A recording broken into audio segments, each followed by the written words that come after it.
بسم اللہ الرحمن الرحیم باب فضل من مات له الولد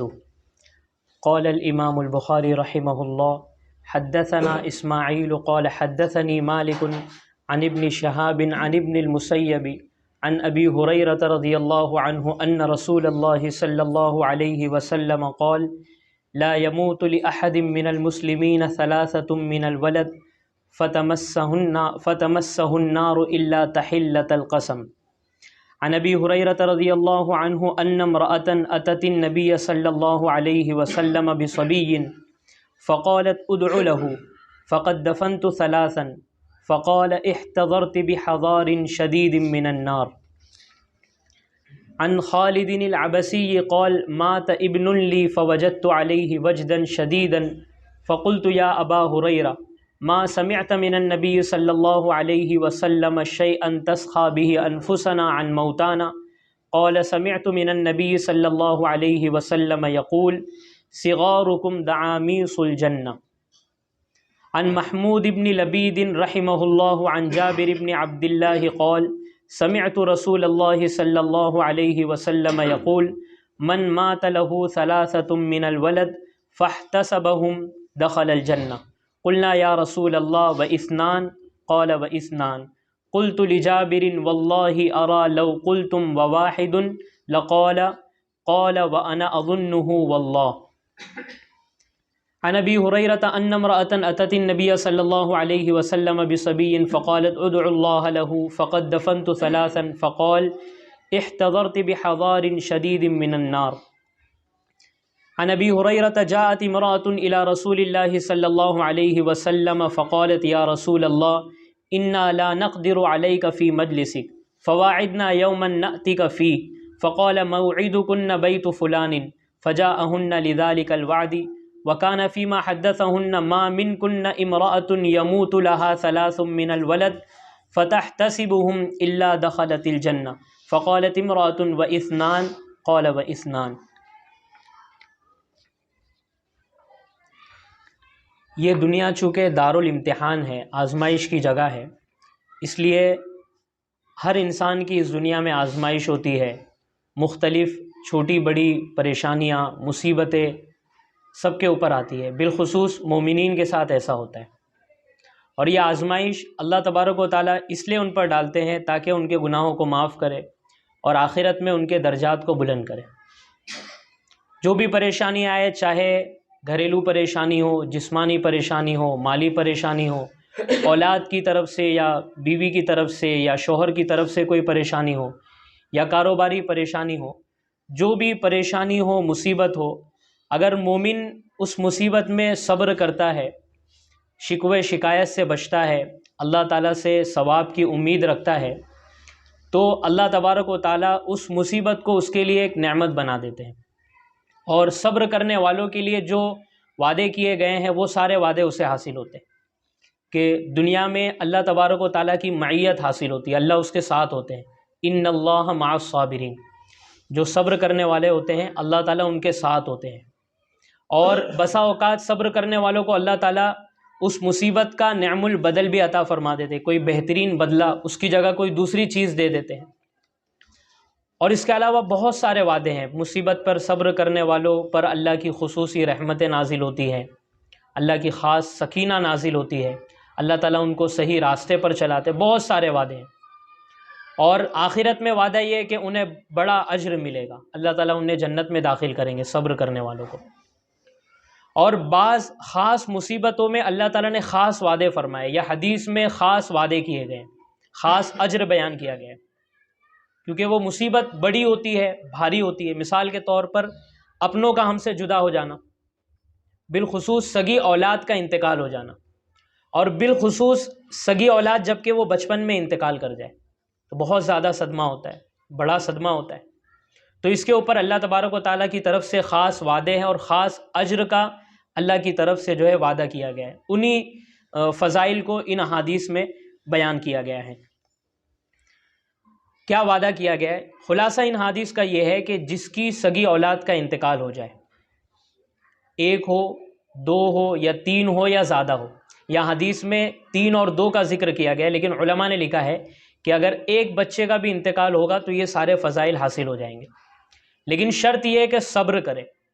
زبان پر شکوہ شکایت نہ ہو، صبر کرے، اللہ تعالیٰ کی تقدیر پر راضی رہے۔ اللہ کی امانت تھی، اللہ نے دیا تھا، اللہ نے واپس لے لیا۔ ان للہ ما اخذ ولہ ما عطا، جو دیا تھا وہ بھی اللہ کا تھا اور جو لے لیا وہ اللہ تعالیٰ کا تھا۔ تو یہ سوچے، صبر و تسلیم سے کام لے، شکوے شکایت زبان پر نہ ہو، اللہ پر اعتراض نہ کرے، اور اللہ سے اجر کی امید رکھے کہ اللہ تعالیٰ اس مصیبت پر مجھے اجر دیں گے، تو یہ فضائل حاصل ہوں گے۔ فرماتے ہیں حضرت ابو ہریرہ رضی اللہ عنہ کہ نبی کریم صلی اللہ علیہ وسلم نے ارشاد فرمایا، جس مسلمان کے 3 بچوں کا انتقال ہو جائے، چاہے مرد ہو یا عورت، مرد اور عورت دونوں کو یہ ثواب ملے گا، جس مسلمان کے 3 بچوں کا انتقال ہو جائے تو انہیں جہنم کی آگ نہیں چھوئے گی مگر قسم کھانے کے لیے۔ ہمارے عرف میں کہا جاتا ہے کہ اس کے پاس تو قسم کھانے کے لیے بھی پیسے نہیں ہیں، یعنی کسی چیز کی کمی کو بتانا ہو تو یہ جملہ کہا جاتا ہے کہ قسم کھانے کے لیے بھی نہیں ہے میرے پاس، تو جہنم کی آگ نہیں چھوئے گی۔ قرآن میں ہے وَإِن مِّنكُمْ إِلَّا وَارِدُهَا كَانَ عَلَىٰ رَبِّكَ حَتْمًا مَقْضِيًّا، کہ جہنم کے پل پر سے ہر ایک کو گزرنا ہے، چاہے مومن ہو یا کافر، جہنم کا نظارہ ہر ایک کرے گا،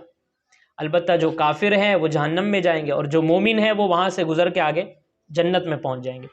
تو یہ جو جہنم کا جو نظارہ ہوگا، جہنم کے اوپر سے گزرنا ہوگا، اسی کو فرمایا کہ قسم کھانے کے لیے آگ چھوئے گی، ورنہ جہنم کی آگ نہیں چھوئے گی۔ دوسری روایت ہے، فرماتے ہیں ابو ہریرہ رضی اللہ عنہ کہ ایک عورت نبی کریم صلی اللہ علیہ وسلم کی خدمت اقدس میں ایک بچے کو لے کر آئی اور عرض کیا، یا رسول اللہ، میرے بچے کے لیے دعا فرما دیجیے، ادعو لہو، میرے بچے کے لیے دعا فرما دیجیے،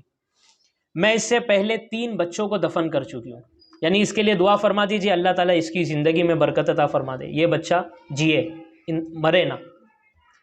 نبی کریم صلی اللہ علیہ وسلم نے اس کو دعا دی اور اس کے بعد فرمایا، تو نے جہنم سے سخت آڑ تیار کر لی ہے، تو نے جہنم کے مقابلے میں ایک سخت دیوار بنا لی ہے، یعنی تیرے 3 بچوں کا جو انتقال ہوا ہے، یہ 3 بچے تیرے لیے جہنم میں جانے سے رکاوٹ بن جائیں گے، تو جہنم میں نہیں جائے گی۔ اس حدیث سے یہ بھی پتہ چلا کہ اپنے بچوں کو اللہ والوں کے پاس لے جانا چاہیے، نیک لوگ، صالحین، متقی، پرہیزگار، اللہ والے، مشائخ، علماء، ان کے پاس اپنے بچوں کو لے جائیں، مرد حضرات لے کر جائیں، اور ان سے دعائیں کرانا چاہیے کہ حضرت ہمارے بچے کے لیے دعا کر دیجیے کہ اللہ اس کی زندگی میں برکت عطا فرما دے، اللہ تعالیٰ اس کو نیک صالح بنا دے، ان کی دعاؤں کا پھر اثر ہوتا ہے، تو اللہ والوں کے پاس لے جانا چاہیے۔ تیسری روایت ہے، حضرت خالد عبسی رحمۃ اللہ علیہ تابعی ہے، فرماتے ہیں کہ میرے ایک بیٹے کا انتقال ہو گیا، مجھے اس کا بہت شدید غم ہوا، بیٹے کے انتقال کا بہت شدید غم ہوا۔ میں نے حضرت ابو ہریرہ رضی اللہ عنہ سے کہا، ابو ہریرہ، کہ آپ نے حضور اکرم صلی اللہ علیہ وسلم سے کوئی ایسی چیز سنی ہو جس سے ہم اپنے مردوں کی طرف سے اپنے نفس کو راضی کر لیں، یعنی ایسی کوئی حدیث سنا دو کہ ہمارے دل ہلکے ہو جائیں، ہمارا غم ہلکا ہو جائے۔ تو حضرت ابو ہریرہ رضی اللہ عنہ نے جواب میں فرمایا، میں نے نبی کریم صلی اللہ علیہ وسلم کو ارشاد فرماتے ہوئے سنا کہ تمہارے چھوٹے بچے جنت کے سیاح ہیں، جنت کے کیڑے ہیں۔ یہ دعامیس کیڑے کو کہا جاتا ہے جو ہمیشہ پانی میں رہتا ہے، پانی میں پھرتا رہتا ہے۔ مطلب یہ کہ جن چھوٹے بچوں کا انتقال ہو جاتا ہے وہ جنت میں ادھر ادھر گھومتے رہتے ہیں، آزاد، وہ جنت میں چلے جاتے ہیں، ان کا کوئی حساب کتاب نہیں۔ تو جن کے بچوں کا انتقال ہو جائے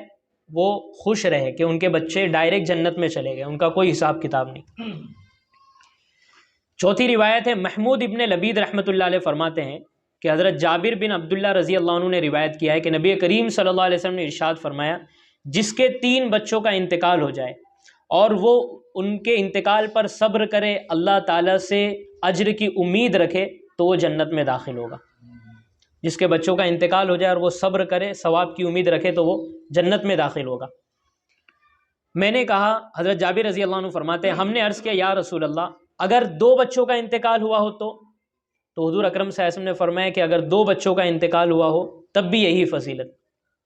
حضرت محمود ابن لبید کہتے ہیں کہ میں نے حضرت جابر رضی اللہ عنہ سے کہا، اللہ کی قسم میرا خیال ہے اگر تم ایک بچے کے بارے میں سوال کرتے کہ اگر کسی کے ایک بچے کا انتقال ہوا ہے تو اس کی کیا فضیلت ہے، تو حضور اکرم صلی اللہ علیہ وسلم یہی جواب دیتے کہ وہ بھی جنت میں داخل ہوگا۔ حضرت جابر رضی اللہ عنہ نے فرمایا اللہ کی قسم میرا بھی یہی خیال ہے، اگر ہم حضور اکرم صلی اللہ علیہ وسلم سے ایک بچے کے بارے میں پوچھتے تو حضور اکرم صلی اللہ علیہ وسلم یہی جواب دیتے۔ چھٹی روایت ہے حضرت طلق ابن معاویہ سے، فرماتے ہیں کہ میں نے ابو زرعہ رحمۃ اللہ علیہ سے سنا کہ حضرت ابو ہریرہ رضی اللہ عنہ نے ارشاد فرمایا کہ ایک عورت اپنے بچے کو حضور اقدس صلی اللہ علیہ وسلم کی خدمت میں لے کر حاضر ہوئی۔ یہ وہی روایت ہے جو پیچھے آگے۔ اس کے بعد روایت ہے حضرت ابو ہریرہ رضی اللہ عنہ سے، فرماتے ہیں کہ ایک عورت حضور اکرم صلی اللہ علیہ وسلم کی خدمت میں حاضر ہوئی اور اس نے کہا یا رسول اللہ، ہم عورتیں آپ کی مجلس میں حاضر نہیں ہو سکتی کیونکہ آپ کی مجلس میں مرد بیٹھے ہوتے ہیں، تو وہاں پر ہم حاضر نہیں ہو سکتی ہیں، لہذا ہمارے لیے ایک دن متعین فرما دے جس میں ہم آپ کے پاس آئے اور آپ ہمارے درمیان بیان فرمائیں، تقریر فرمائیں، ہمیں بھی نصیحت کیجئے جس طرح آپ مردوں کو نصیحت کرتے ہیں۔ تو حضور اکرم صلی اللہ علیہ وسلم نے فرمایا موعدکن بیت فلان، تمہارے لیے فلاں کا گھر متعین ہے، یعنی فلاں دن اس فلاں شخص کے گھر میں تم خواتین حاضر ہو جانا، میں وہاں بیان کروں گا۔ اس حدیث سے پتہ چلا کہ جس طرح ہم مردوں کے لیے دینی تعلیمات کا، اسلامی تعلیمات کا ہم اہتمام کرتے ہیں، جمعہ میں مردوں کے لیے بیان ہوتا ہے اور یہ مختلف مجلسیں ہوتی ہیں، تبلیغی جماعت کے ذریعے سے مسجدوں میں بیانات ہوتے رہتے ہیں، تو مرد تو دین کی بہت ساری باتیں معلوم کر لیتے، تو عورتوں کے لیے بھی انتظام ہونا چاہیے جیسے حضور اکرم صلی اللہ علیہ وسلم نے انتظام کیا عورتوں کے لیے، اور عورتوں کے لیے ایسا انتظام ہو کہ وہاں علماء مشائخ اللہ والے پہنچ کے بیان کریں تاکہ وہ قرآن اور حدیث کی صحیح تعلیمات ان تک پہنچائیں، تو عورتوں میں بھی دین آئے گا۔ تو بہرحال حضور اکرم صلی اللہ علیہ وسلم اس دن وہاں پہنچے وعدے کے مطابق اور وہاں بیان فرمایا۔ بیان میں حضور اکرم صلی اللہ علیہ وسلم نے یہ بات بھی بیان فرمائی کہ تم میں سے جس عورت کے 3 بچے مر جائیں، انتقال کر جائے، اور وہ ان کے انتقال پر صبر کرے، اللہ سے اجر کی امید رکھے، تو وہ عورت جنت میں داخل ہوگی۔ جس عورت کے 3 بچوں کا انتقال ہو جائے وہ جنت میں داخل ہوگی۔ تو ایک عورت نے کہا یا رسول اللہ، اگر کسی کے 2 بچوں کا انتقال ہوا ہو تو حضور اکرم صلی اللہ علیہ وسلم نے ارشاد فرمایا اگر کسی کے 2 بچوں کا انتقال ہوا ہو تو وہ عورت بھی جنت میں داخل ہوگی۔ اللہ تبارک و تعالی ہمیں مصیبت میں صبر کرنے کی اور اللہ تعالیٰ سے اجر کی امید رکھنے کی توفیق عطا فرمائے۔ سبحان ربک رب العزت عما یصفون۔